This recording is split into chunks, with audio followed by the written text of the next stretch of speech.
we are quite orphaned when it comes to inculcating a lot of elements of culture in our policy making. And so why is it important going forward, and how will that make a difference from what we're seeing right now?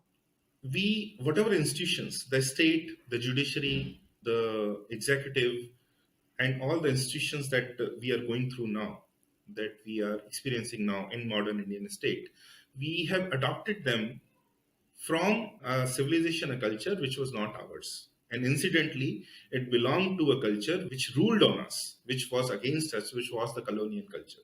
So, all of these institutions are based on premises, based on the foundational ideas, which were not born through the hardships and culture of our own culture and civilization. They were born in some other cultural chitta other cultural psychic plane.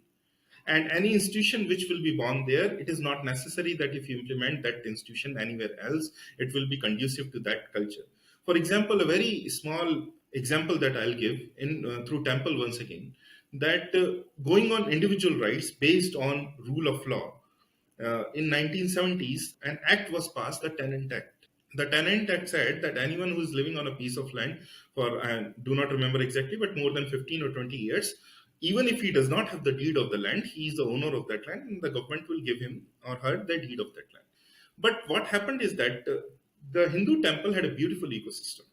So the rich, the king and the Vaishya would donate lands. Mostly the donations were in food and land. So they would donate land to the temple, and the temple would then in turn redistribute that land to the needy and the poor. But how? It would create a beautiful ecosystem. It would not just give away.